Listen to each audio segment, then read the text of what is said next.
fantastic turnout. Thank you all so much for being here. So, as some of you will know, I came to the position I'm in today from being a governor in a women's prison and from seeing the active harm that having self-ID'd trans people in women's prisons can do. One of the reasons I have no confidence when people say that the Equality Act exceptions will still apply after this bill, if it is ever passes, is because they are not being applied now. When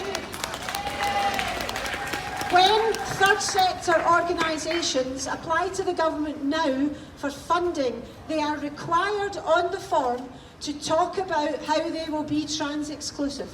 They are not ever, not once, asked how they will apply the exemptions allowable under the 2010 Equality Act, because nobody cares.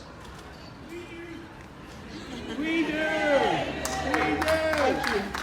But what I particularly want to say today is I want to speak to the women in the crowd in their 50s, 60s, 70s, and if there's anybody older, that's great. 80s, fantastic, any advanced 80s? Because we've been here before. We are tired, we're frustrated, and we're really fucking angry that we're having to do this again and again and again and again. We're here from different political parties, but most of us have been fighting for women's rights for decades. But what I want to say to you today is, dig deep, sisters, because this is not over. I know you're tired, I know you're angry, I know you're frustrated, but from somewhere you're going to have to call on extra reserves of strength. We've got to stand with and in front of and behind the young women who are coming through now, the young women who are too afraid to speak. And until they have the courage and the space and the safety to speak, we've got to speak for them.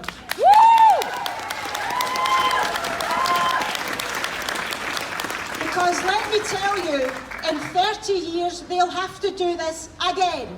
Because patriarchy never dies and it never gives up. What we have seen is a continuation of the broad street of pure misogyny that runs through the left in politics and always has. This is just another excuse for we beardy, woke dude bros to spout their hatred of women. They've been doing it forever and they're going to keep doing it. So we've got to step up and we've got to say, no, this bill is pure misogyny.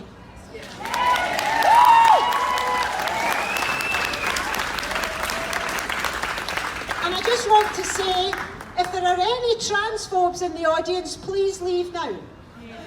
Because I'm not a transphobe. None of the women I know are transphobes.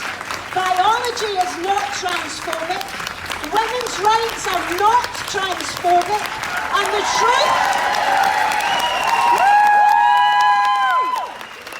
truth is not transphobic. And since I've got an LGB Alliance hat on, I will say this as well, genital preference is not transphobic. Don't tell me as a lesbian that I've got to include penis when I'm considering who I might sleep with. That has never been in the cards and it never will be.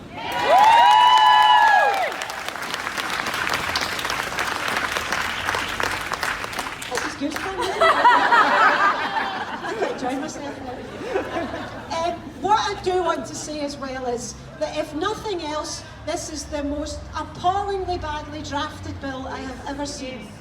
There are no definitions. When it says things like living as a woman, what does that mean? What is a man? What is a woman? What is trans? What is living as a woman? How can people at the age of 16 possibly agree to spend the rest of their lives being something they are not, never have been, and never can be? We need to at least demand that this bill is taken away, taken off the table and redrafted, possibly never to be represented. One of the best things I've seen is that some of the worst of the nasty wee beardy woke dude bros who've been attacking female politicians have now decided to bugger off to another party.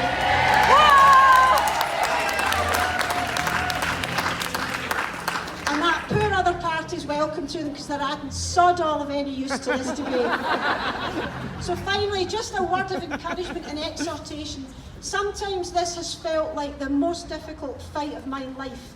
This is worse than Section 28. It's worse than all the attacks on abortion rights.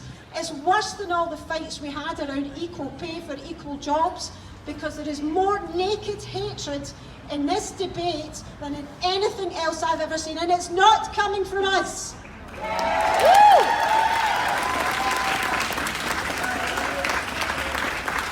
And at times over these past months and years, I've just wanted to walk away and go to my allotment. And I'm sure a lot of you have.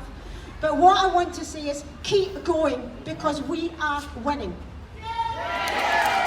Every time one more ordinary person realises what this shit is all about, realises that we are not exaggerating, we are not making this up, and contrary to what the trans organisations say, this is not a little tiny thing that won't affect anybody. This is massive and it will affect everybody.